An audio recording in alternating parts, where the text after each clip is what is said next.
สบายดีไปยังทุกท่านเนาะที่กำลังชมคลิปนี้อยู่เนาะมื้อนี้เป็นวันที่5 เดือน 10เนาะเป็นขณะนี้ก็เวลา 10 โมงตอนเช้าเนาะเราก็สิได้พาท่านไปเที่ยวทาลูลาฟอลส์เนาะหรือว่าทาลูลาจอร์จสเตทพาร์คเนาะท่านเนาะ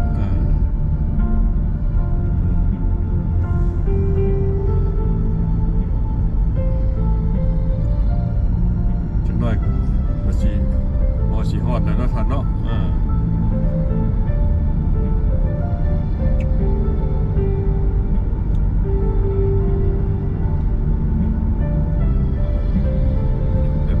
งามของธรรมชาติเนาะแต่เป็นความงามของธรรมชาติมาเป็นจากไหนเนาะแต่อยู่ทางภาคเหนือของจอร์เจียนี่ก็มีบอลจบงามหลายบอลอยู่เนาะท่านเนาะค่อยๆตัวสีค่อยๆพาท่านไปเที่ยวชมเนาะถ้าหากมีเวลาเนาะ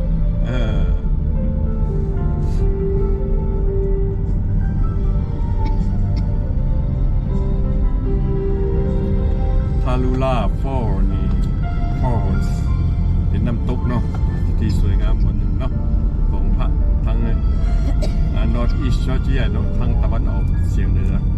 ของจอร์เจียเนาะมีนักท่องเที่ยวมาหลายคันวันเสาร์วันอาทิตย์โอ้คนหลายในย่านนี้นี่มาเที่ยวเนี่ยมื้อนี้ก็วันพุธเนาะเป็นวันพุธคนคือชิบะหลายตรงนั้นท่านเนาะ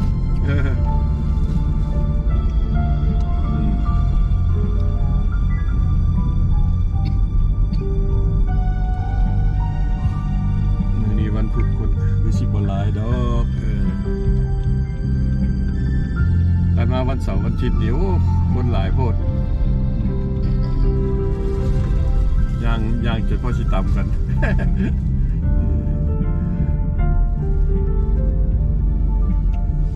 เข้าไปบนหัวมือนี่เนาะหัวมือนี่แคมทางหัวมือนี่มีบอลแคมปิ้งนี่แคมปิ้งนี่เห็นอยู่เนี่ยสีเหลืองๆแมนๆแล้วนี่คนยังโอ้มาแคมปิ้งนี่สีมาทัดได้ทักไกลเลยนี่มาเวเคชั่นเนาะ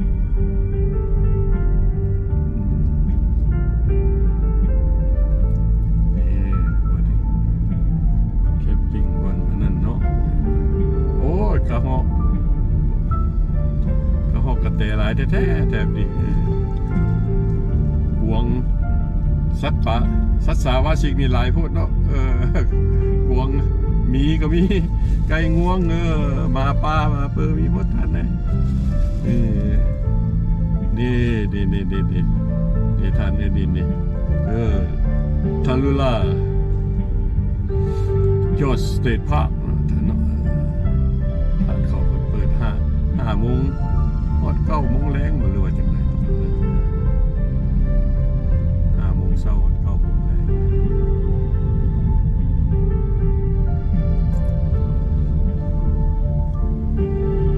มันทางเข้าออกก็สบายอยู่แล้วท่านเนาะกูอยากเรียบร้อย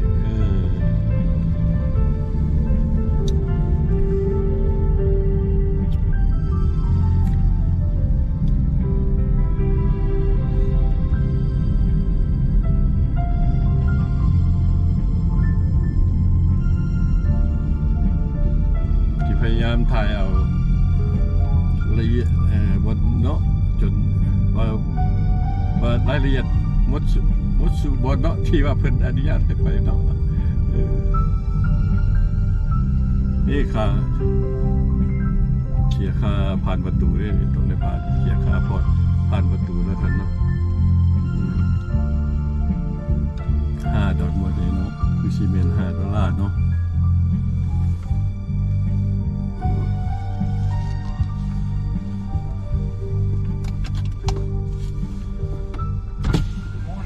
Good morning. How are you today? Fine, thank you. About you? I'm doing well, thank you. Thank you. There's a daily park pass, and here's a little map for you. Okay. Our visitor center's right ahead of you, and those highlighted areas are your waterfall overlook.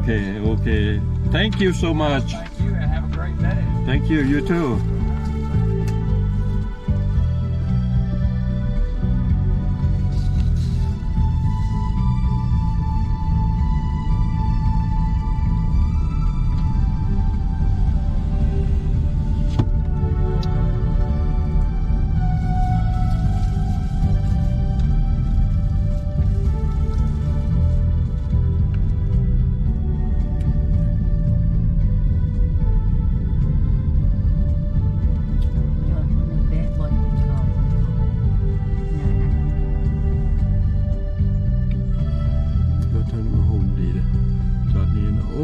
ดีๆเขาก็มาฮอดแล้วเนาะท่านเนาะมาฮอดแล้วบอลพักคิงเขาเจ้าเลยเนาะบอลพักคิง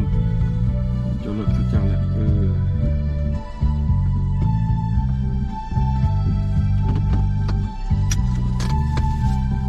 เอาจากไหนเฮาสิพาท่านไปเที่ยวเนาะไปเที่ยวชมเมืองดูว่าสิงดงามปานใดเนาะธรรมชาติของน้ำตกทารุล่านี่เนาะสิงามปานใดเนาะคอยติดตามไปเด้อท่านเด้อ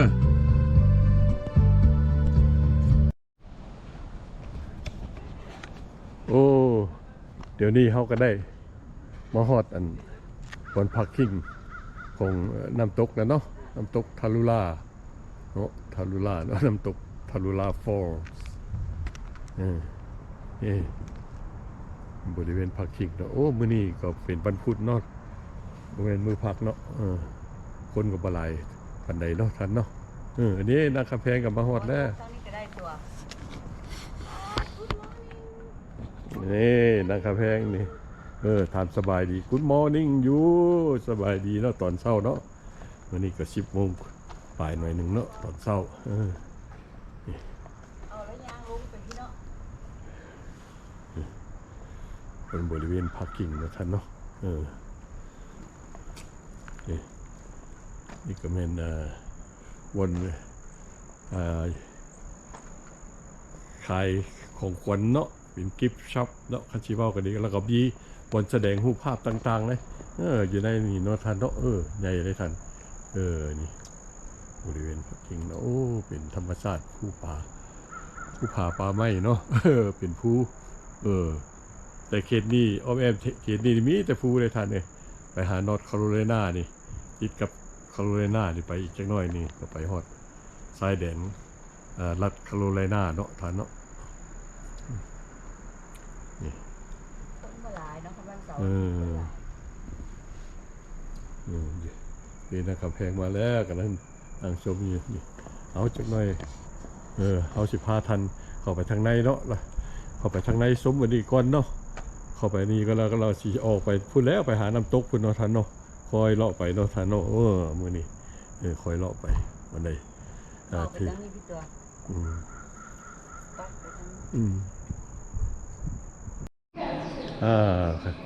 ที่เขานักคำแพงกำลังซุ้มร้าน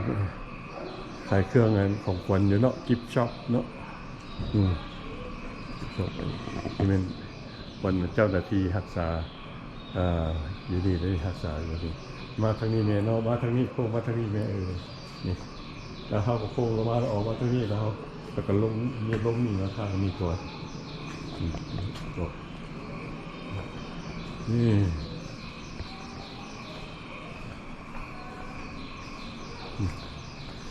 คือในนี้ก็มีรูปภาพต่างๆเนาะให้ท่านได้ชมเนาะรายละเอียดเรื่องต่างๆเนาะว้าว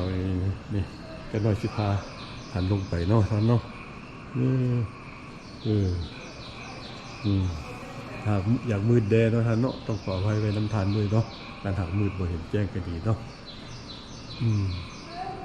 นี่นางกระแพงกำลังคอยชมไปเนาะคอยชมรูปภาพต่างๆไปเนาะท่านเนาะนี่โอ้วันใดนี่พวกนี้ได้ทันนี่ครับ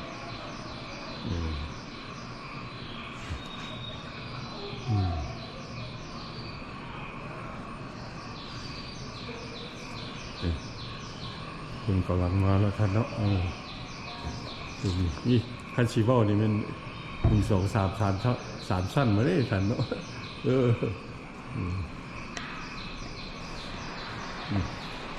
ก็มีรูปภาพต่างๆเนาะท่านเนาะอยู่ในนี่ก็ดีภาพต่างๆถึงความสวยงามของน้ำตกแห่งนี้เนาะท่านเนาะแล้วก็มีรายละเอียดต่างๆเนาะรายละเอียดต่างๆให้ไว้ให้ท่านได้เรียนรู้หรือว่าให้ท่านได้อ่านถึงประวัติต่างๆนะผมเป็นมามีรายชื่อคนที่ได้บริจาคหรือว่ามีการพัวพันสร้างสถานที่แห่งนี้เนาะมีบริษัทต่างๆนี่ครับผมเป็นมาต่างๆนี่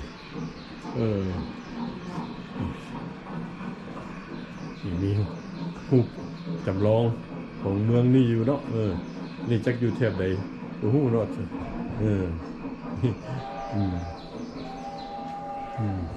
ี่นี่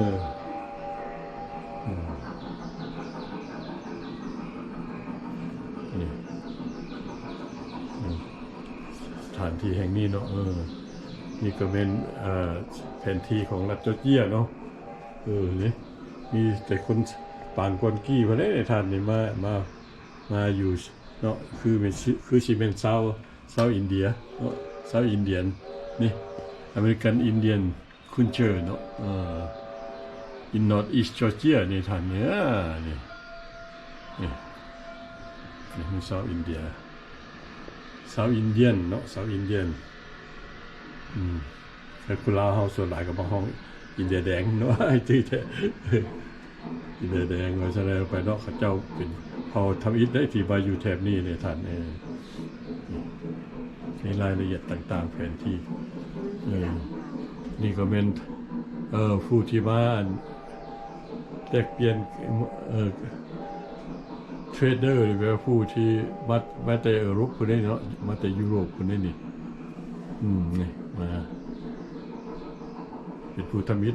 ท่านผู้นี้ก็ที่มาพัวพันอยู่กับแลกเปลี่ยนต่างๆเนาะกันชีว่า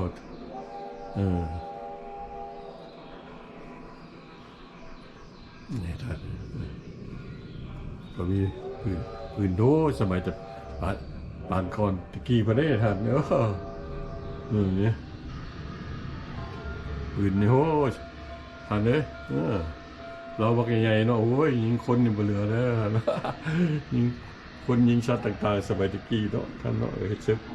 สมัยตะกี้ก็ใส่ได้นั่นแหละเนาะปืนลูกเดียว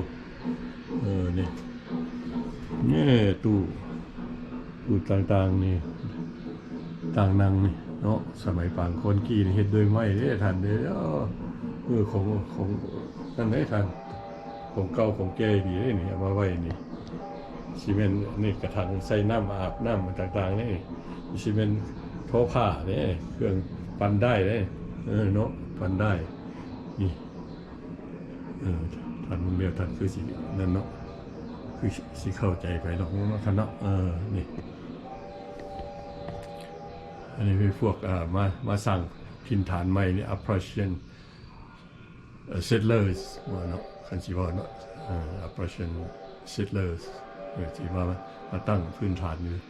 แห่งนี้เนาะสมัยจะปางกอนกี้เพิ่นโอ้เบิ่งเนาะฮูกตาเด้ที่มาสร้างพื้นฐานอยู่แถบบริเวณนี้เนาะท่านเนาะนี่นี่ในตู้นี่ท่านนี่รถไฟกับมาฮอดได้ท่านนี้นี่ฟังเสียงรถไฟท่านก็ฮู้เนาะนี่แต่ปี1882นี้ท่านนี่ทารุลาฟอร์สเรลเวย์เนาะท่านได้เข้ามาได้มาเปลี่ยนแปลงอยู่บริเวณ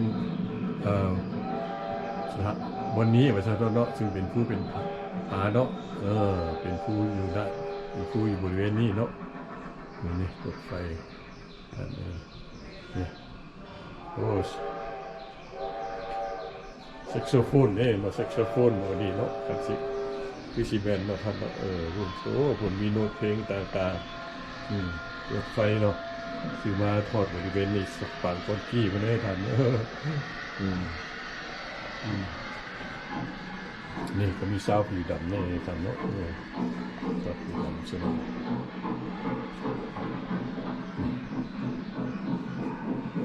มีรายละเอียดต่างๆเนาะท่านเนาะ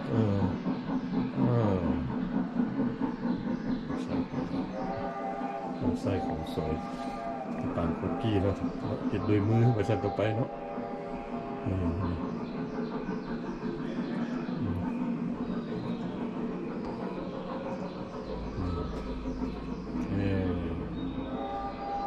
รายละเอียดต่างๆนี่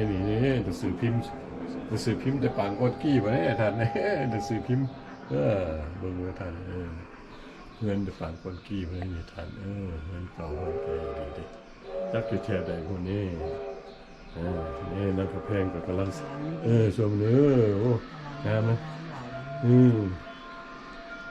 นักกระแพงกำลังสมไปแล้วเงินงามมีขัดงามมีเนาะอยู่ครอบครัวหนึ่งพอดีป่ะใหญ่ดีได้เนาะคันอยู่2 คนนี่บ่เป็นตาอยู่ญาติพี่น้องบ่นี่กองถ่ายรูปเลยนี่อันนี้กองถ่ายรูปปานคนกีนี่ก็นี่คือซีเมนต์ขาตั้งกล้องนี่ท่านเนาะขาตั้งกล้องนี่กล้องซองหมดนี่กล้องซองจะปานคนกีนี่ท่านว้า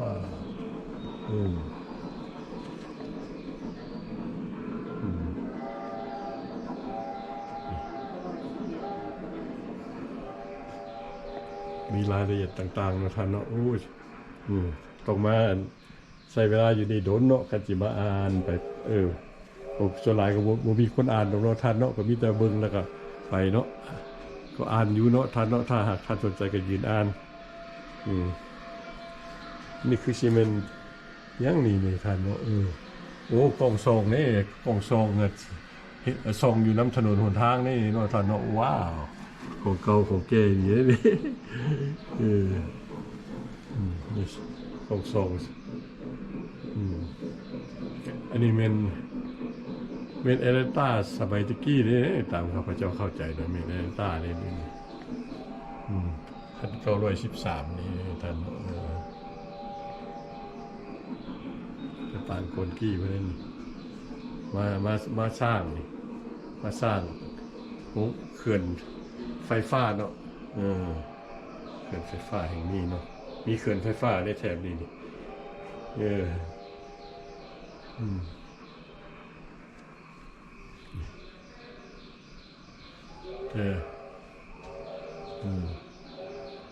ประสานแต่1911เนาะถึง1913ใช้เวลากันสิว่า2 ปีเนาะ2 ปีถึงสร้างกันเขื่อนไฟฟ้าตัวนี้สำเร็จเนาะท่านโอ้ดุลส่วนชัดมันคือสูงลงปูมาเนาะท่านเนาะแล้วมีเจาะหูใต้ดินอีกเลยสมัยตะกี้เขาว่าเจาะหูภูผาอีกเนาะเป็นเขื่อนเนี่ยท่านเนาะเขื่อนไฟฟ้า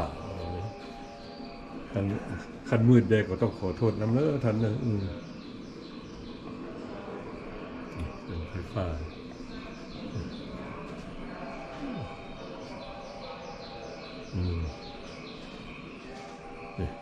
มีหูภาพต่างๆเนาะที่ไว้ให้ท่านมีที่ว่าเป็นไฟฟ้าเมื่อสร้างสำเร็จแล้วก็สิออกมาในรูปนี้เนาะ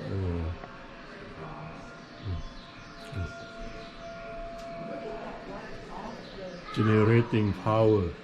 at the Tallulah River Plant เกิดการนำแห่งนี้อยากไปเบิ่งเมนท่านเนาะจักอยู่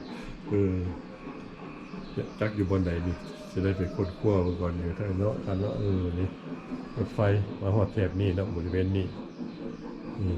ท่าน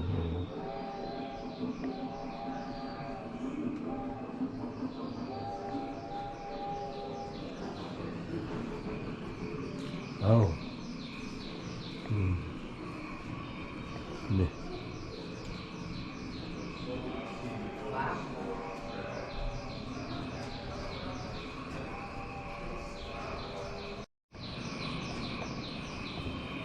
นี่กำแพงกำลังซุ่มเนาะกำลังซุ่มภายในของสถานที่แห่งนี้อยู่เนาะนี่ท่านนี่ห้องบนนี่นี่เป็นบนโชว์ศึกษาว่าสิ่งนี้ท่านมีกำลังกินโตกินเจนมีนี่ท่านมีสัตว์ที่อยู่บริเวณแถบนี้เนาะท่านเนาะอยู่ในทารุล่าฟอนี่นะท่านเนาะนี่บริษัทหลายสิ่งหลายเนี่ยได้จังเลยท่านนี่มีหดหมาป่าหมาป่าได้ท่านนี่นี่ท่าน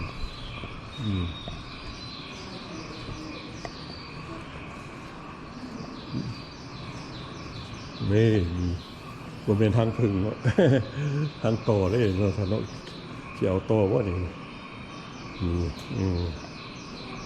นี่ก็เป็นหมาป่าเนาะหมาป่านี่ภาษาว่าสิ่งที่อาศัยอยู่บริเวณภาคแถบนี้เนาะบริเวณน้ำตกแห่งนี้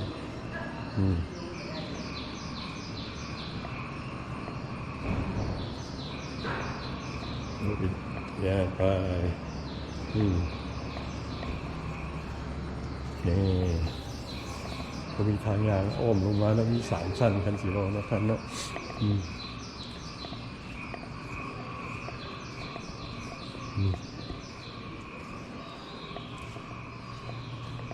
โอ้นี่ก็เป็นงูได้ท่านเป็นงูได้โอ้เหมือนเป็นเข้าห้างอยู่เป็นดีอยู่ในคนจีวันนี่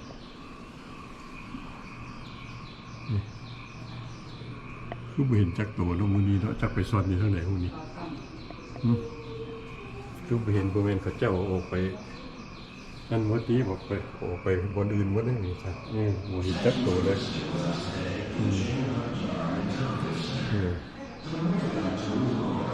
เป็นศึกษาว่าสิ่งเนาะ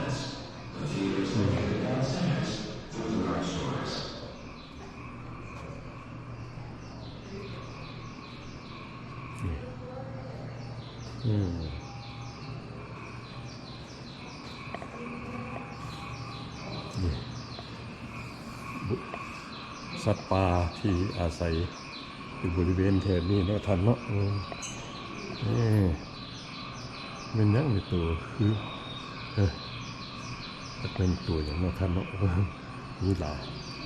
มีสัตว์หลายแนวเนาะหลายชนิดที่อาศัยอยู่บริเวณแถบนี้เนาะนี่แถบนี้ก็เป็นนี่ท่านแถบนี้ก็เป็นนี่ท่านนี่เขาเป็นพวกภาพโชว์ให้ท่านดูนะท่านเนาะนี่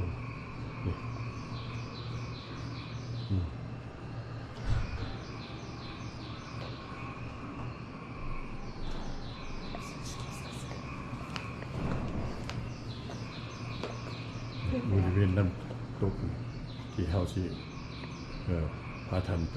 ชมเนาะพาท่านไปชมในสัตว์สารวัตรสิ่งเนาะที่อาศัยอยู่บริเวณแถบนี้เนาะท่านเนาะมีงูมีนั่นเนาะท่านเนาะ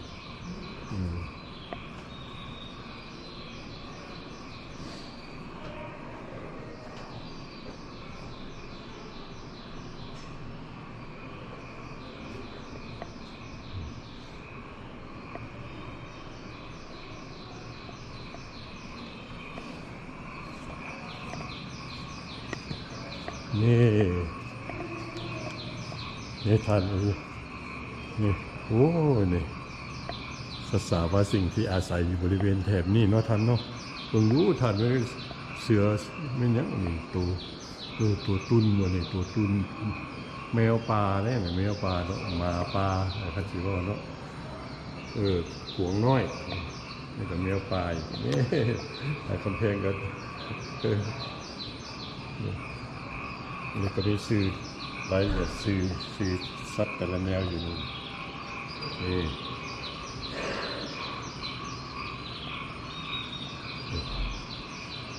ทางเบื้องนี้ก็นี่มาปลาอีกนี่ท่านมาปลามีนกตา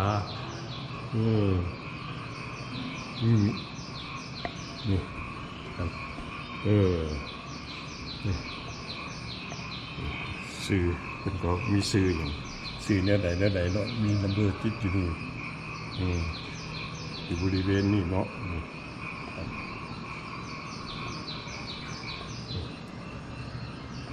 นี่ครับนี่ไก่งวงปลาในหลายพูดเนาะ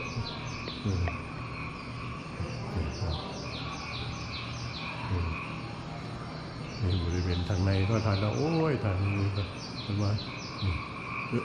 คือสีแจ้งเนี่ยเนาะทานเนาะคือสีบ่มืดออกมาทานเนาะทานมืดก็ต้องขออภัยไว้น้ำทานเนอร์มีสิ่งใดขาดตัวบุคคลต้องขออภัยไว้น้ำทานเนี่ยทานน้ำเด้อมันน้ำพรมอยู่ด้วยเนาะรถน้ำนี่เขาเชี่ยวไปทั้งในน้ำตกคนนี้บัดนี้เนาะนี่ดูออกคนนี้ถ้าขึ้นดิฟก็ได้ไม่มีดิฟเลยนี่บริเวณทางหน้าเนาะบริเวณทางเข้านะท่านเนาะนี่นะทางเข้าเนี่ยผู้ไปเบิ่งมาเลยนี่ท่านผู้ไปเบิ่งน้ำตกมาเนี่ยเดี๋ยวเขากำลังไปเบิ่งไปน้ำตกเขาเนี่ยนี่ใบไม้ก็พร้อมเปลี่ยนสีเนาะท่านเนาะสิเข้าแล้วดูใบไม้ร่วงเลยใบไม้ร่นใบไม้ร่วงfall season เนาะท่านเนาะเนี่ยฤดูกาลแล้วสิฮอดฤดูกาลใบไม้ร่วงเนี่ยนี่สีเปลี่ยนสีนี่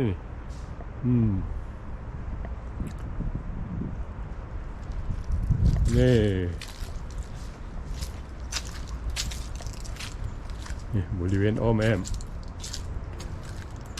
ตึกหลังนี้เนาะตึกหลังนี้เขาสีเนี่ยพากันไปยังบริเวณน้ำตกแล้วเนาะท่านเนาะจุดหน่อยสิพาท่านไปชมบริเวณน้ำตกนะท่านนะเพราะว่าฉันเถื่อมีวอร์นิ่งกล้องขึ้นมาเนี่ยมันห้อนหลายมันก็ชีตักเตือนขึ้นมาเนาะวอร์นิ่งขึ้นมาเนาะต้องได้มอดไว้เนาะพักไปส่วนระยะหนึ่งเดี๋ยวนี้ยังไม่มีวอร์นิ่งเถื่ออากาศก็เย็นๆเข้ามาแล้วเนาะท่านเนาะตื่นเช้ามานี่โอ้ได้นุ่งเสื้อหนาวได้ตอนเช้านี่เริ่มหนาวแล้วเขากำลังย่างไปบริเวณน้ำตกเนาะท่านอาจจะได้ยินเสียงน้ำตกเข้ามาแล้วนี่เห็นบ่ท่านได้บอกเสียงน้ำตกเนาะท่านเนาะ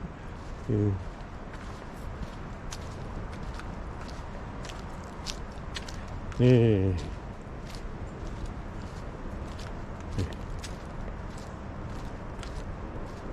กำแพงก็ทางกำแพงก็มื้อนี้ก็ได้มาเที่ยวซุ้มเนาะทางกำแพงก็มาเที่ยวซุ้มต่างมาออกกำลังกายพร้อมเนาะท่านเนาะโอ้มันยังอยู่บริเวณนี้ท่านมาขึ้นมาลงอยู่แถบนี้โอ้ยภายในเดือนหนึ่งที่ท่านรับรองลงโลดน้ำหนักมีทางยางนี่ท่านมักยางมาออกยางกำลังกายก็ได้นี่ออกกำลังกายนะท่านเนาะนี่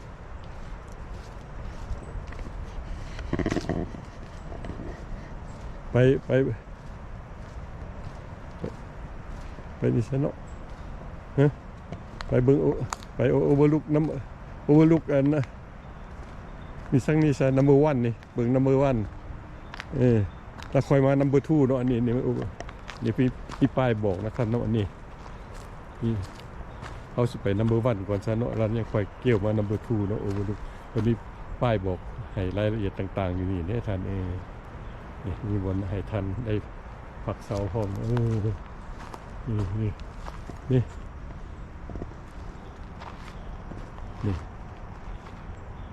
Interpretive Center นี่ Overlook 1นี่ประมาณครึ่งไม้เนาะคันสิว่าบ่เป็นครึ่งไม้แต่ควรไม้คือแปลว่า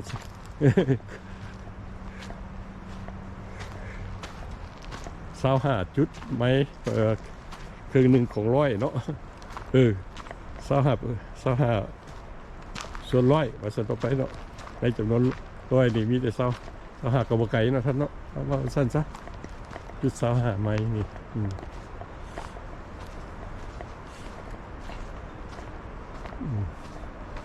นี่คุณกำลังมาเนาะคัน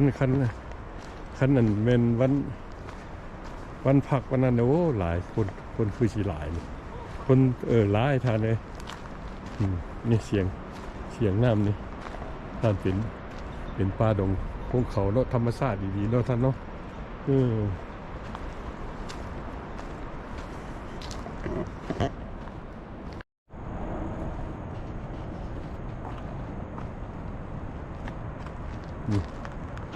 ่เขาก็ได้มาโอเวอร์ลุกเนาะนัมเบอร์1เขต1ที่ว่าชมทิวทัศน์มาต่อไปเนาะคันซีเบ้าก็ดีเนาะมาชมทิวทัศน์นัมเบอร์1นี่ได้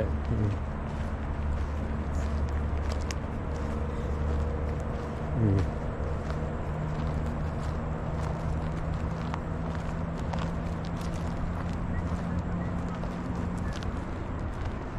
่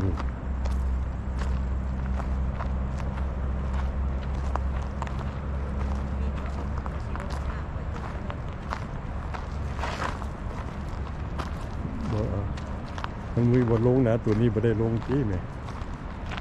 นี่จะลงตัวเดียวนี้มาส้มทิวทัศน์ซื้อเขาก็บึงเขาก็สังเกตเขาโผล่อยู่ตรงมีแต่ยืนบึงซื้อนะ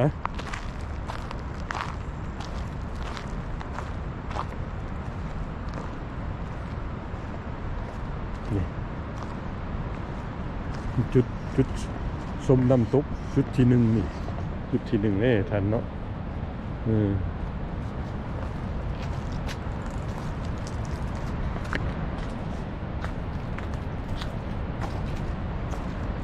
ันจะได้ยินเสียงน้ำตกเนาะน้ำตก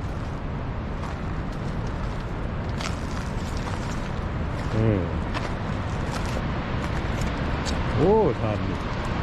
ทันโอ้สูงอีทันอันนี้จุดชมวิวไปสีเบ้าก็ดีเนาะจุดชมวิวน้ำตกจุดที่1เนาะทันนี่ดู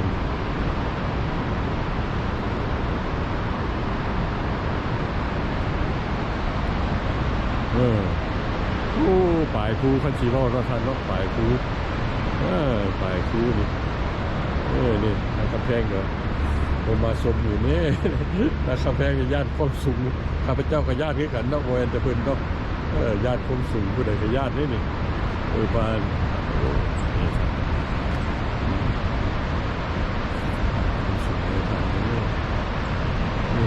นี่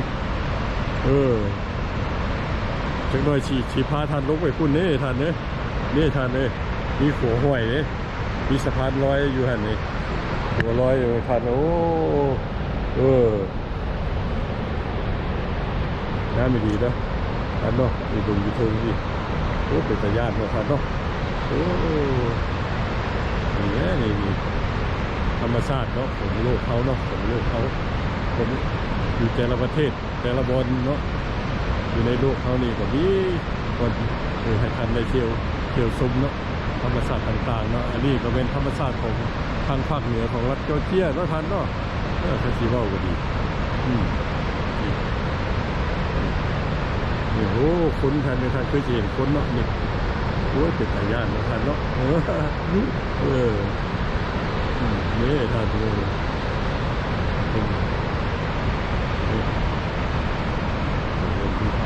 จุดที่1จะได้เขาก็ไปจุดที่2นะครับเนาะ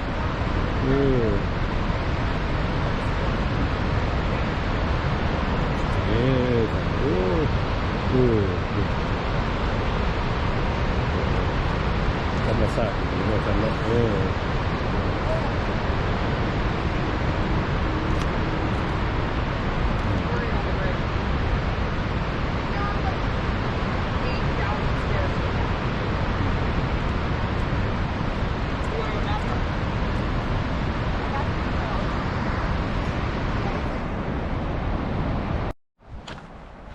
วันนี้เขาก็จะไ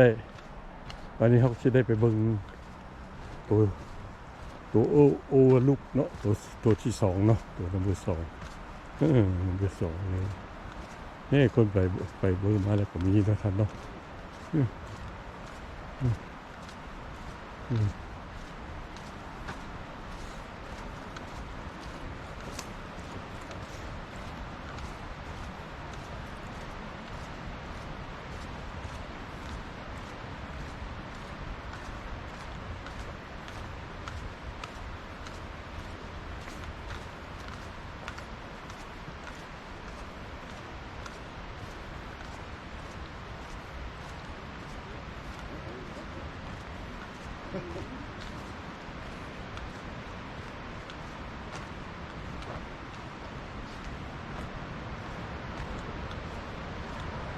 นี่วันนี้นัมเบอร์สองเนาะ2 3ยังมี4มี5อยู่เลยนี่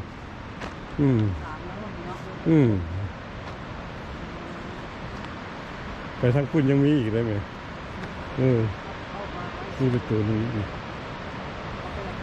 แม่นะครับแพงก็ได้มาหอดเดินเนาะกำลังซุ่ม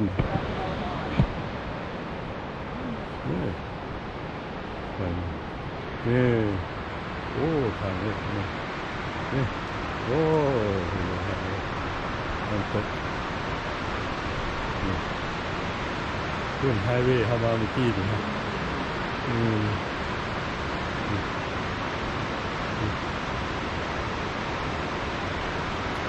อาจจะเป็นมันตกเนาะ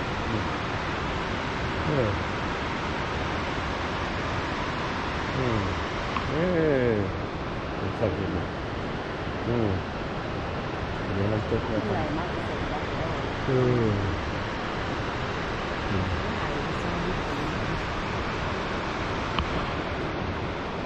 โอ้ยสันนี่สิจะตุ้งลงไปในห้อยน่าดูแล้วทันเนาะโคเจียวไม่เจียวรู้แล้วอยู่ที่มีปากบอลที่เป็นสีน้ำนี่จุดชมวิวตัวที่3นี่ท่านเลยตัวที่3เมื่อกี้เข้าไปตัวที่1มาแล้วก็มีจุดว่าตัวที่2อยู่คุณนี่จังได้เข้าไปสิไปยังจุดนั่นว่าท่านเนาะว้าวอะไรวะเนี่ย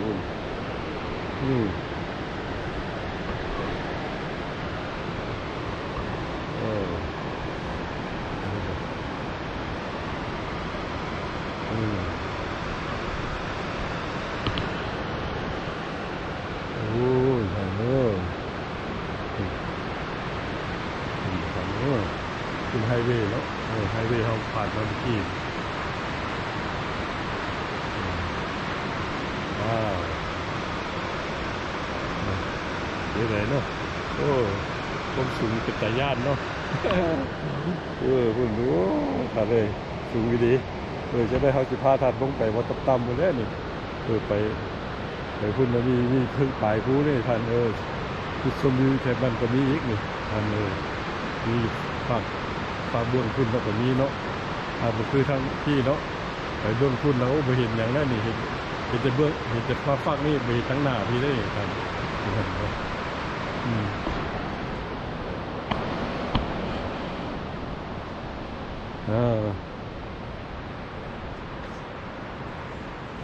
ไปเขาสิไปจุดที่2เนาะจุดที่2นี่ใบไม้ก็เริ่มเปลี่ยนสีแล้วเนาะงามนี่ท่านเนี่ยใบไม้ถึงฤดูใบไม้ร่นแล้วนี่เปลี่ยนสีจังได๋ก็ร่นนี่ท่านธรรมชาติเนาะท่านเนาะปีหน้าก็ปลูกใหม่อีกปีนี้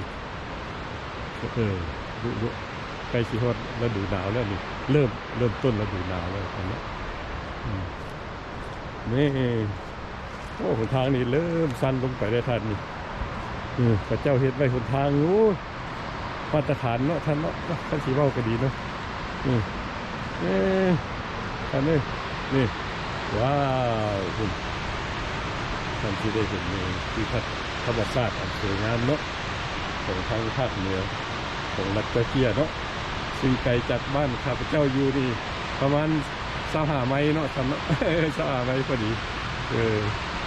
กลับไปกลับมาดีก็ประมาณน้ำมันกี่ร้อนเนาะกี่ร้อนหนึ่งกี่ร้อนปลายไปนึงก็ทำว่าว้าวนี่ท่านนี่ว่าท่านนู้ว้าว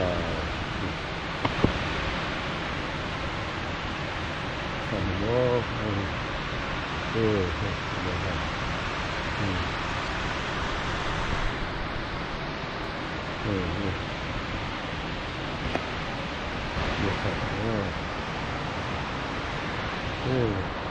แล้วกำแพงกับกำลังชมคือทัดอันสวยงามอยู่เนาะเนี่ยจะได้เขาก็สิพาทันลุกคือเนี่ยคันไม่ยางดีเลยไม่อบทั้งดีแถวนี้หัวเล็กยางดีเนี่ย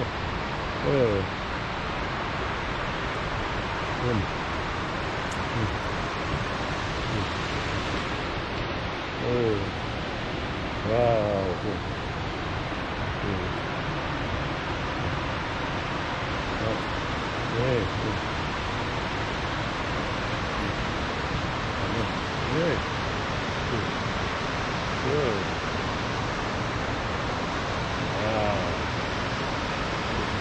ผมสั้นอีกเลยเขาเยอะเลยก็กลุ่มนี้เยอะ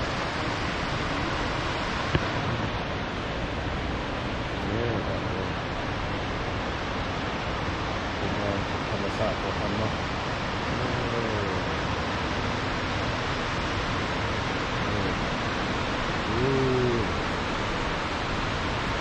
คือแรกงเนี่ยตรงนี้ปิดชุดไปได้ทันเลย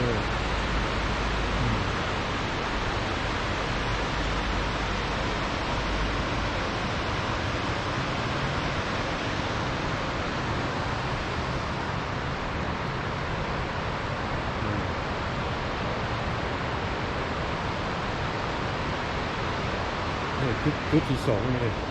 เป็นคิวทัดชุดที่2นะครับว้าว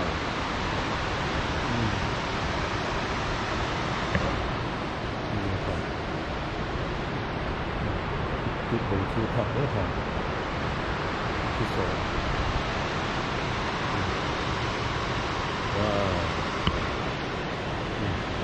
ธรรมชาติดีเนาะผมมีการตัดแต่งอย่างหมดเนาะธรรมชาติดีธรรมชาติภาคเหนือของรัฐเราเที่ยวเขาต้องทำเนาะ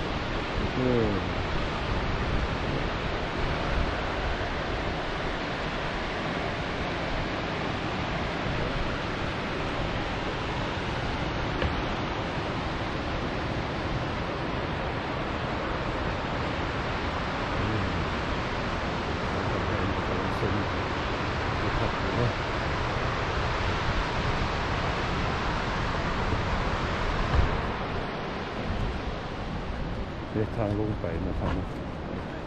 มีคนกำลังลงไปได้ทันขึ้นมาก็มีลงไปก็มีนี่ไปได้เห็นไหม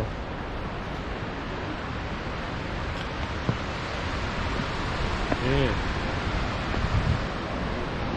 จุดเขาจุดที่1เนี่ยทันที่เด็กจุดที่1นี่ก็ลงมานี่ลงมาหาจุดที่2เลยทันนะที่เขากำลังถ่ายในจังหวัดนี้เนาะโอ้แจ้งเลยอย่างนี้ทันว้าว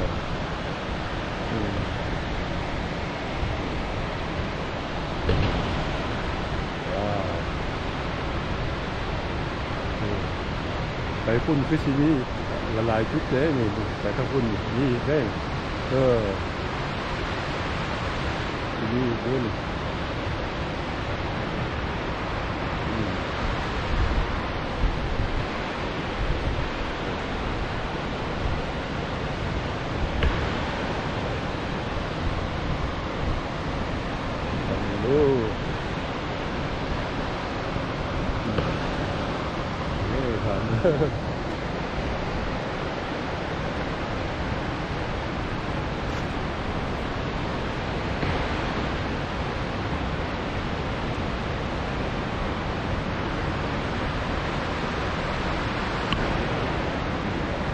คนสูงเร็วแต่ข้าพเจ้าอีกยังย่านเนาะครับเนาะแล้วคนกับจิตย่านเนาะครับเนาะ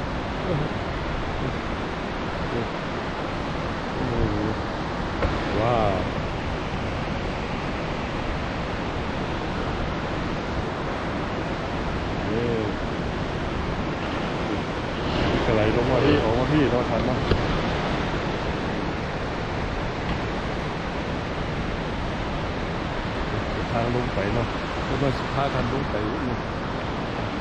คือจุดชมวิวอยู่ทางภาคพุ่นเนาะท่านเนาะ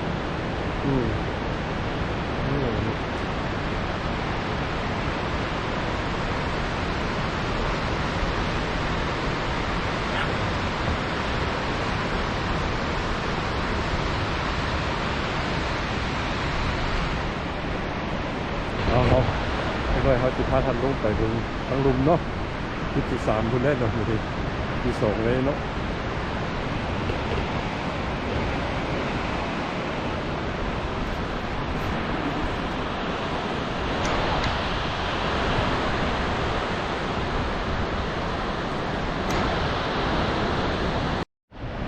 นี่อยู่นี่โอ้เขาก็จะได้พาทันย่างลงไปทางลุมเนาะไปบึงตัวที่3เนาะตัวนี้ป้ายวัน1ตักเตือนมีความตักเตือนอยู่นี่อีก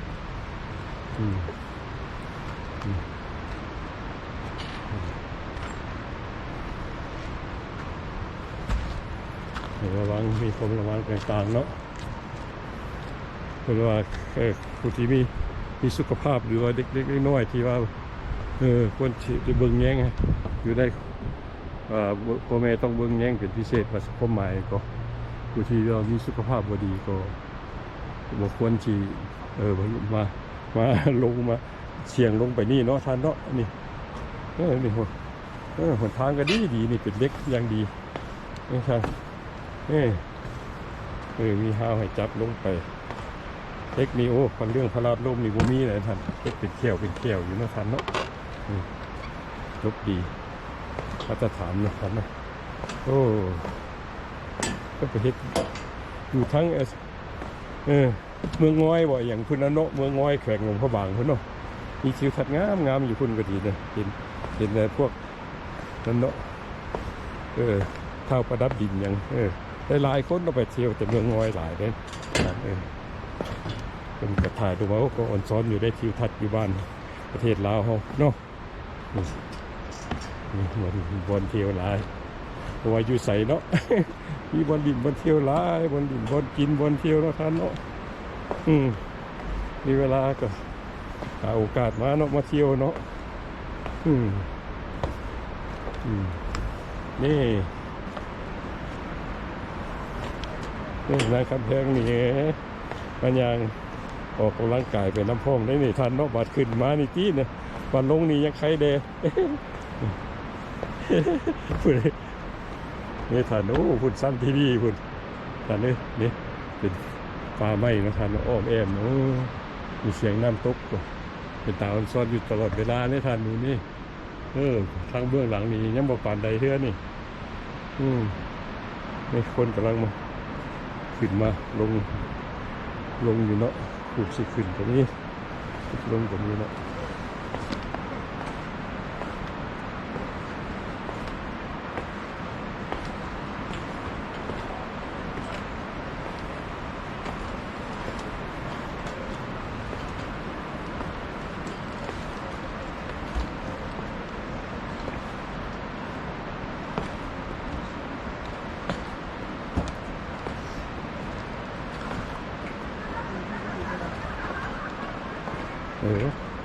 นี่บนดังพักเสาเพิ่นก็มีเนาะ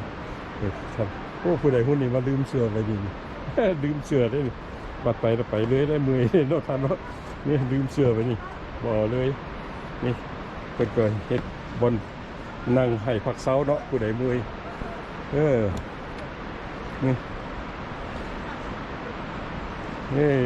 ว่าจะขึ้นที่เราขึ้นกันก่อน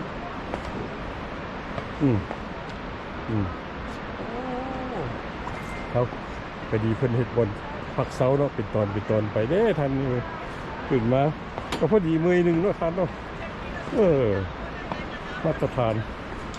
เพิ่นฮู้จักเพิ่นแนะนำเพิ่นเตือนไว้ว่าได้น้อยที่ว่าอย่างนั่นน่ะบ่สมควรสิลงมาน่ะควรบ่ให้ควรสินั่นบ่เป็นตาลงมาเนาะความหมายน่ะน้อยเกินควรเนาะเพิ่นก็บ่ได้บอกอายุไว้เนาะท่านเนาะ เป็นบอกว่าเอาขึ้นกับการตัดสินใจของพ่อแม่เพราะว่าพ่อมาก็ดีเนาะ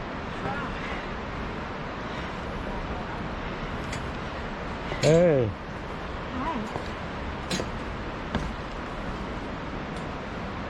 ในบนเสากินน้ำนะครับนะเอาเฮาสิได้จบคลิปนี้ไว้ก่อนนะครับเนาะอ้าวนี่เพิ่นก็มีบนเนี่ยโตน้ำมาให้ไว้กินดื่มอย่างนี้ทันเนี่ยบ่ต้องเอาน้ำมาเนาะสิเว้าก็ดีนี่แต่เฮายังบ่ทันหิวยังบ่ทันหิวน้ำเถอะเนาะเพราะว่าคันทายเมื่อยทายเบาเนาะนี่โอ้คุณนี่ชั้นที่ดีเนาะคุณอะไร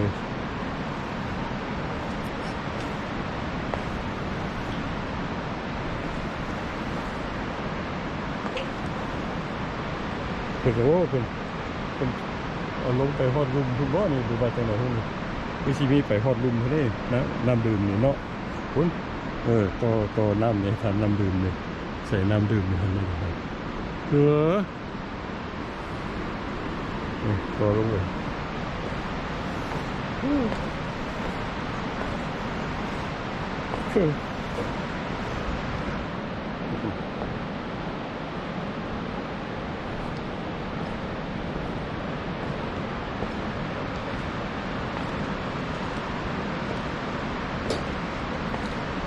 ว้าว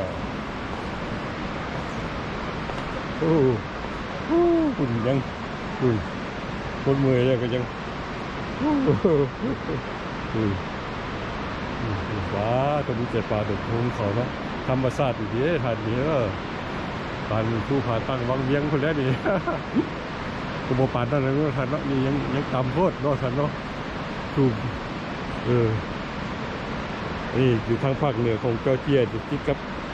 นอร์ทแคโรไลนานี่มีผู้หลายติดกับเทนเนสซีนี่พวกเขตแดนติดกันนี่เทนเนสซีเด้นอร์ทแคโรไลนาเด้เซาท์แคโรไลนาเด้ติดกันเนี่ยจอร์เจียนี่ติดทางภาคเหนือนี่ของจอร์เจียติดหลายรัฐเนาะ3 รัฐทันสิว่ากันเนาะ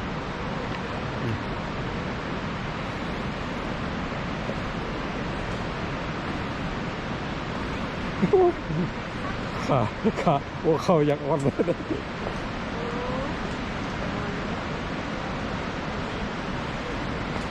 ค่อยไปมือกระเซ้าไง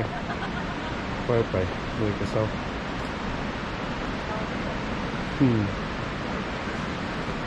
เนี่ยก็มีบนนั่งเนาะท่านโอ้ยขึ้นมาแต่ละขั้นบนต้น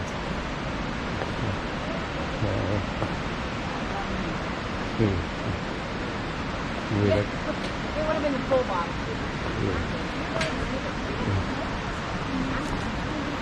I can wait. Wow. Alrighty. Alright. ทางมาดู3เลยว่าทันเนาะ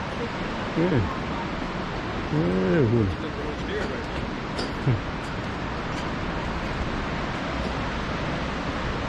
นี่ทางนี่ขัวร้อยเนาะสะพานร้อยนี่ขัวร้อยสะพานร้อยอยู่หันนี่ท่านสิมายุดชมอยู่นี่ก็ได้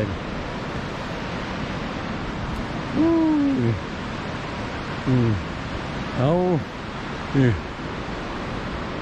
านักกระแพงมึงก็สบายดีเนาะสบายดีพี่น้องที่กำลังชมคลิปนี้อยู่มัดสุคนเนาะท่านเนาะสบายดีมื้อนี้ครับมาพากันมาเที่ยวทารูล่าฟอร์เนาะน้ำตกทารูล่าเนาะเสือ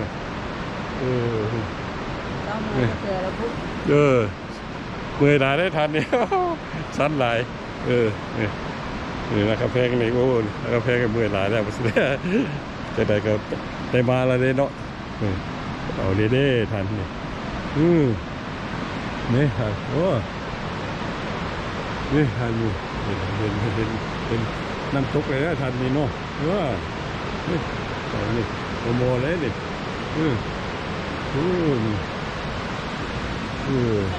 นี่อีกสองขั้นเนาะไปสิฮอดเลยนี่เนาะเอาไปนั่นได้กาแฟเดี๋ยวเอาลงอ๋อเฮาอ่ะ They're thirsty. About to die. Having an asthma attack. Kind of wish you wanted to drink some water there.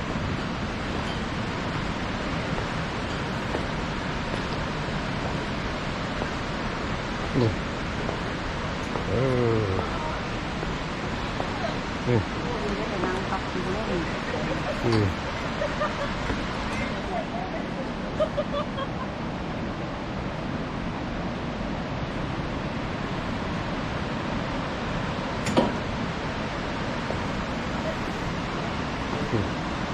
ทางนี่โอ้บริพลาดเนาะท่านเนาะเพราะว่าเป็นแก้วเด้เนาะสันเนาะคัดสิเว้าก็ดีเนาะประเทศมาตรฐานจริงตามพระเจ้าเอาลงเนาะตูมาก่อนเพิ่นพันกว่าขั้นเลยขั้นใดตามนับดูขั้นโอ้นี่ลงไปดูอย่างนี้นี่ไปเบิ่งขัวนี่ก่อนซะเนาะเบิ่งขัวนี่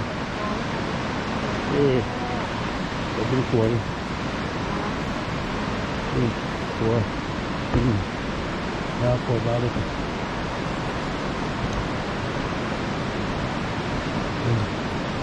นี่นี่โอ้ขัวสะพานลอยนี่คนเด็ดคักนี่จังขัวจังไว้ยังไงพ่อบอกให้แกงมาสักตัวไปให้แกงไปแกงมานี่คุณใส่ใบอบอย่างดีมาตรฐานนะครับคุณว้าวคือขัวเล็กว้าวขัวเล็กเนาะขัวเล็กนี่ก็มีเสือกจองอีกเสือกเล็กจองอีกแล้วคุณเสือกเล็กบริเวณเส้นน้อยๆทานนะนี่เพื่อบ่ให้มันแกงความหมายมันจะเป็นในสั้นแล้วนะท่านเรื่องนี้เลยครับอันนี้คือกันนะท่านมีเสือกน้อยแต่จะชู้คุณเลยครับนี่เดี๋ยวปานนั้นยังเสือกสั้นๆนี่เสือกสั้นๆนี่เลยโอ้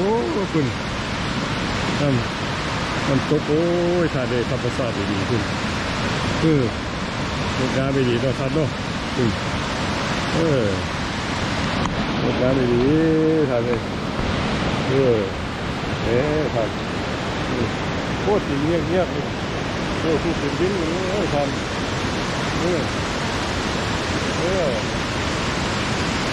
ท่าน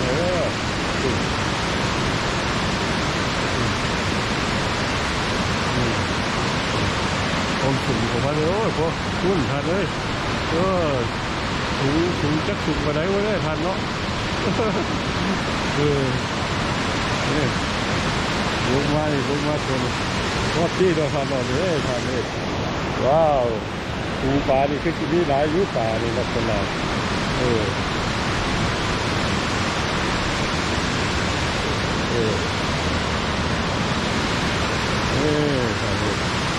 ว้าวคุณเลือกนะครับเนาะเป็นย่านเนี่ยคือเป็นแผ่นดินไหวเนี่ยทานดีอยู่ดิแกงไปแกงมาเนี่ยคนอันนั้นก็ปิดลิ้นปิดเลี้ยนนี่ห้วยนี่ทานนี่เห็นแกงเยอะทานนี่เห็นบอกแกงไปแกงมาเลยนี่นี่ทานแกงไปแกงมาสองตู้นี่พันยมเลยนี่สองตู้นิยมว่านี่เห็นว่าท่านแกงยางยมมันก็ยมเลยว่าท่านเนาะแกงไปแกงมาอยู่เลยถ้าคนมักเป็นยิ้มเป็นเบี้ยนเนี่ยไว้แต่ยางซ่าก็ได้บ่ยมก็ได้นี่คนละยมเลย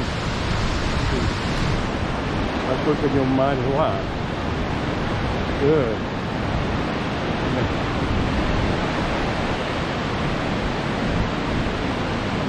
นี่ข้าพเจ้ายางไงยังยมแล้วเนี่ยยมนี่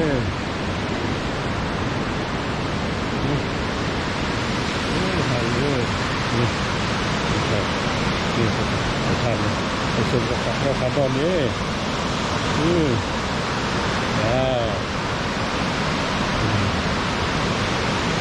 ธรรมชาติดีก็พันเนาะยาวไปคุณนะครับเนาะคุณวันที่ขึ้นไปพูดแล้วทานนี้ฝ่ายกูเลยดิขึ้นไปดินี่ก็ไหลลงมาพี่เนาะเป็นขั้นเนี่ยหลายขั้นเนี่ยนี่ทันหลายขั้นเนี่ยหลายขั้นติดดูนะครับขั้น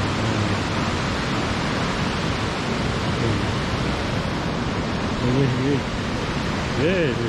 คุณอัดฟังอะไรนั่นห่วยไว้ทันยังดีได้ทันห่วยจ้านี่ยักแกงได้ทันแกงอยู่นี่ทันนี้ทันเลย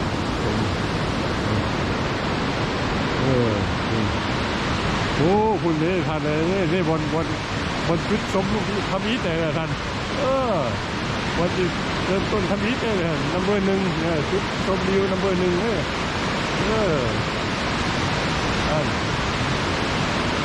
ทานนัมเบอร์1ทานแบบนี่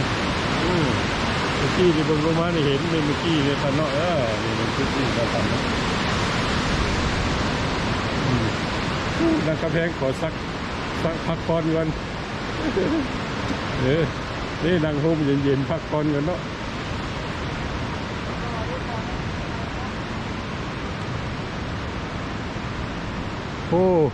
อันนี้คือชีบัวไปแล้วจี้แม่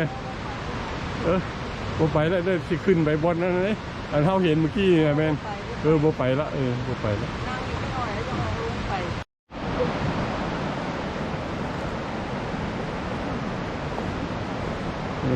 เดี๋ยวนี้เขาก็ได้ลงมาถึงตอนลุมสุดเนาะลุมสุดของน้ำตกแห่งนี้เนาะท่านเนาะนี่บริเวณน้ำตกแห่งนี้นี่ท่านนี่ท่าน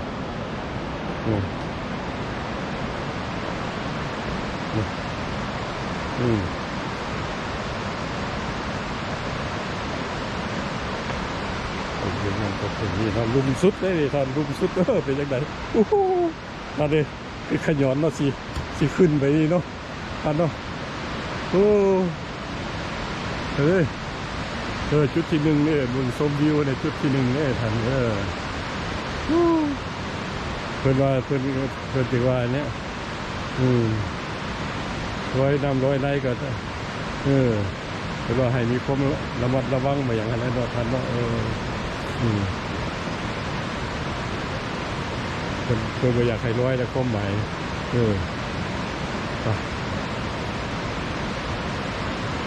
ให้ร้อยตามที่เพิ่นชีวิตเขตกำหนดไว้อะไรเนาะท่านเนาะนี่ลุมชุดว้าลุมชุดสถานที่แห่งนี้เนาะน้ำตกแห่งนี้เราจะไปเนาะท่านเนาะให้นี่เป็นรายละเอียดเนาะนี่ทารุลาจอสสเตปพาร์คท่านเนาะนี่เขื่อนอยู่นี่ท่านนี่เขื่อนอยู่นี่นี่มันลงมาดิซีเมนต์หางเขื่อนนี่น้ำปล่อยไหลออกจากเขื่อนมาเลยดินี่สีลงไป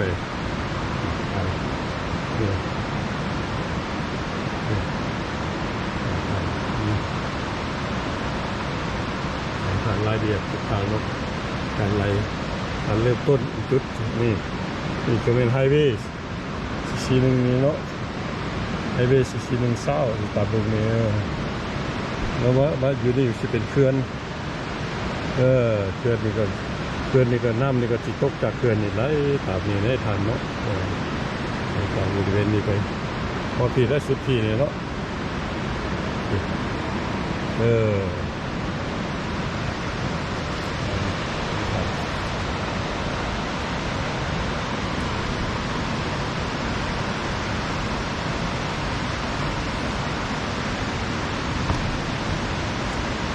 นี่ทางถูกคนก็มาถ่ายหุดถ่ายไว้กันเนาะดูไผ่คูมันเนาะท่านเนาะนั่งกระแพงดีดูนั่งกระแพงเลยเพิ่นบ่ลงมาแล้วเพิ่นจะได้พอแล้วลงมาฮอดแต่ขัวเนาะนั่งกระแพงก็ดีนางเอกเขาเนี่ยนางเอกประจำกล้องเขาเนี่ยนี่ท่านนี่กับบริเวณนี่โอ้ว้าวน้ำมีท่านเนาะนี่ว้าวน้ำตกอยู่นี่โอ้ยน้ำตกเลยบ่เห็นตัวปลาเลยเนาะบ่เห็นปลาเนาะ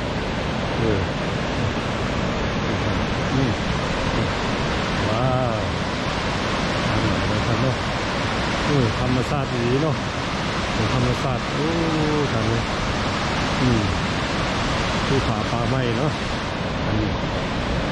ธรรมชาติเนาะอีกสักน้อยนี่ย้ำเราดูหนาวมานี่ก็ติดคงไม่โคโว่แล้วท่านนี่คงไม่โคพวกไม่บมีใบแล้วใบเริ่มเปลี่ยนสีแต่ที่ไหนก็ล้นแล้วนี่เริ่มเปลี่ยนสีแล้วก็ล้นนี่ท่านเร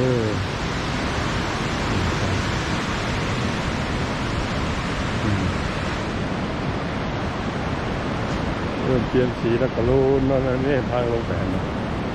ลงไปเปิดติดไปได้นะติดติดไปบ่อนุญาตคันมีคนอยากมาร้อยก็ต้องมีคนทั้งผู้พวกที่รับผิดชอบอยู่ในภาคนี้เนาะในส่วนสาธารณะแห่งนี้เนาะเป็นที่มีคนมาเบิ่งแยงกำกับกันแล้วนี่ยังคอยให้ลงไปได้เนาะท่านเนาะเพราะมันอันตรายเนาะท่านเนาะจักหน่อยเกิดพลาดล้มเลยครับความบาดเจ็บก็มีเด้ท่านเนาะว่าว่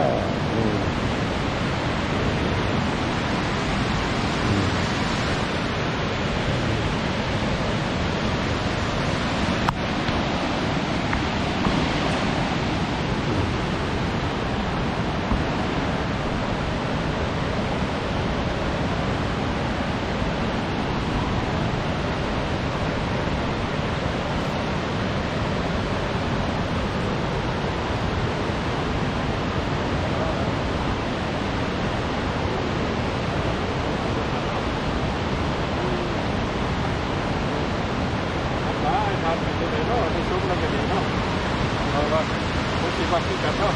ในชมน้ำกันเนาะน้ำไม่ดีก็ชิโร่อยู่ตรงบนนี้ตามพระเจ้านับได้มี3-4 คันเลยนี่เป็นคันที่4ที่5เลยมันตรงนี้อยู่ตรงนี้อาจจะมีอยู่เลยก็เป็นมาให้ชมได้ชมได้บนนี้เนาะมันไกลหลายก็คือทันอาชีพโอ้เป็นวิธีดูว่าทุกคนวิธีไปบ่ไหวเนาะท่านเนาะในขณะที่ก็ยังพอแห้งแล้วเอาเด้อท่านจักหน่อยสิตาวขึ้นเนี่ยน้ำกันได้ทางนี่ขึ้นไปดีโอ้จักไอ้ทันเลยเอา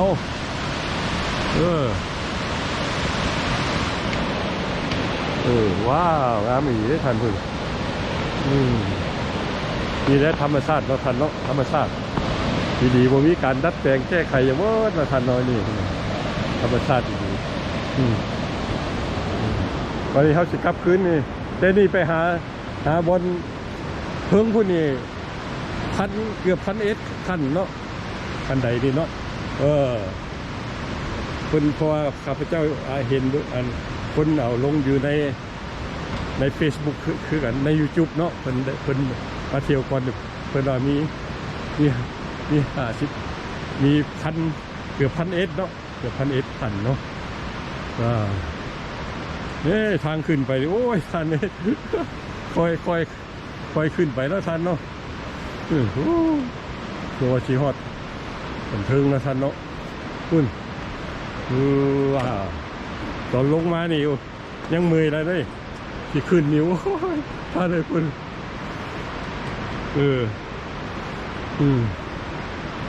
นี่โอ้ยสิคอยอย่างขึ้นเมื่อเนี่ยท่านเนี่ยนางเอกเขานี่นางเอกเขานี่นางสาวคำแพงนี่โอ้ยโอ้ว่าจะนี่บนลงมานี่ว่าจะนี่นี่โอ้ยทานเลยคุณ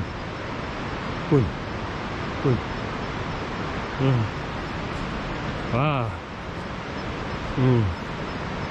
นี่ของคนนะของคนเมื่อกี้นี่ขึ้นอยู่คุณล่ะเ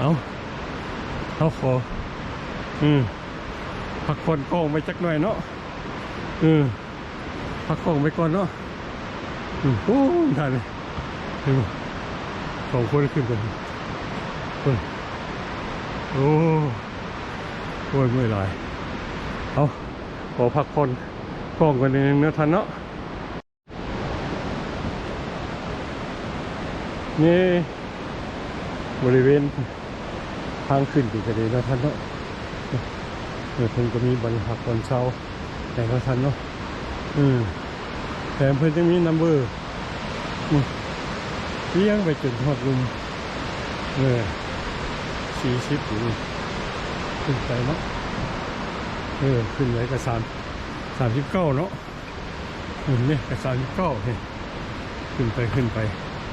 คือชีวิตเข้ามาอยู่ว่าจุดใดเนาะ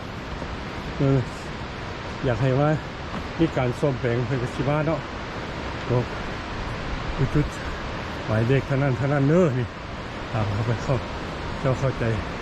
คือสิเป็นในสั้นเนาะถ้าคำแพงไปทางไหนโอ้เนี่ย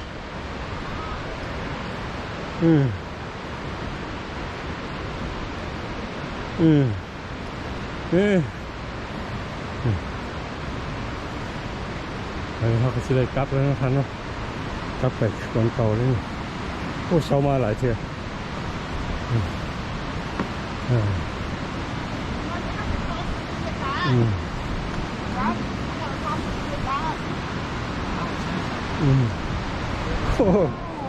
โอ้นักกระแพงยืนท่าเพื่อนโอ้เบยขาลอย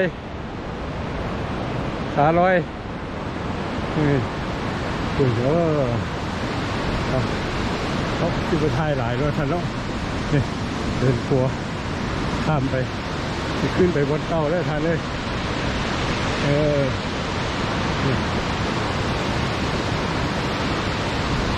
นี่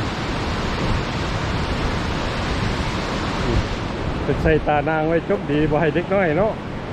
บ่ให้เด็กน้อยไม่ยังก็ลงไปได้เนาะโอ้แกงยุบเลยท่าน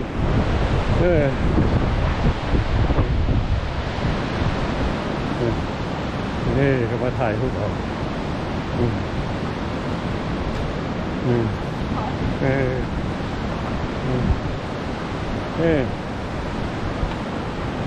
า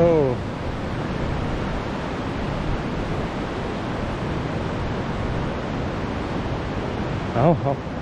ผมก็สุดหัวแล้วก็ทันเนาะจักคุณสุดหัวแล้วนี่ทางนี้โอ้ขับไปเฮ็ดอยู่เนาะลงทุนหลายเลยเนาะขับไปเฮ็ดอยู่บ้านเฮาก็ดีเนาะขึ้นไปเมืองง่อยเลยไปเฮ็ดใส่ผู้แถบเมืองง่อยเนาะโอ้ทิวทัศน์วัวมาแล้วเนาะทันเนาะยังสวยงามหลายนี่ก็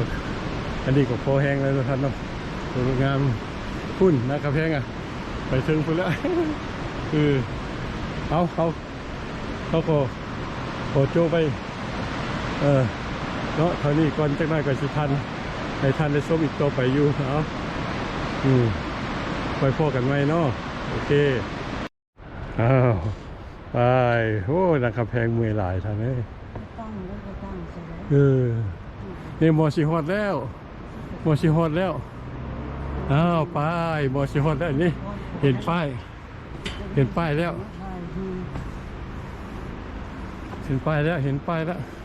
โอ้เช้ามาดี นับเชื่อมาได้ทัน คือสิมีอยู่5-6-7 เทื่อละหรือกลัวนั่นกลัวว่าสิมาฮอดจุดถึงพี่ได้จะรุมพี่นะนี่มา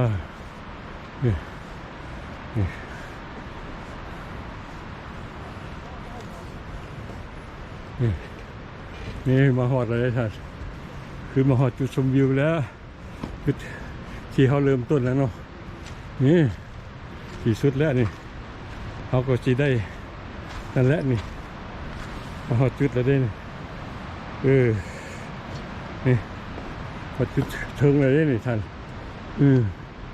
นี่จุดทุกนี่ท่านตื้อป้ายดีได้หมดแล้วนะมาฮอดจุดเริ่มต้นแล้วนี่เอาเขาก็จะได้พอจะได้กล้องไว้ส่วนอย่างหนึ่งก่อนเนาะก็จะมีแต่สิครับบ้านท่านนั้นแหละท่านเลยไปเบรกหน่อยนึงแล้วก็สีดาทันไปแล้วเนาะ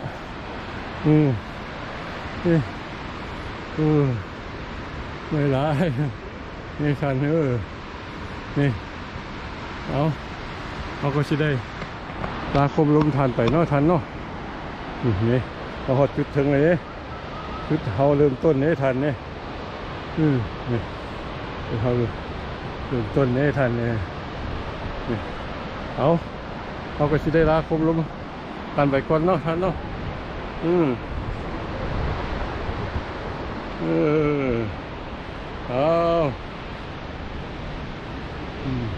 ลาคมลมไปก่อนเด้อทันเด้อขอให้ท่านโชคดีนิสัยให้อยู่ดีมีแห้งเด้อท่านเด้อความเจ็บสุดได้ความใครสุดได้มีขอให้ลาภให้รวยให้ถึงหวยรวยเบอร์กันหมดทุกคนเนาะเอาโชคดีบ๊ายบายท่านบ๊ายบายสบายดี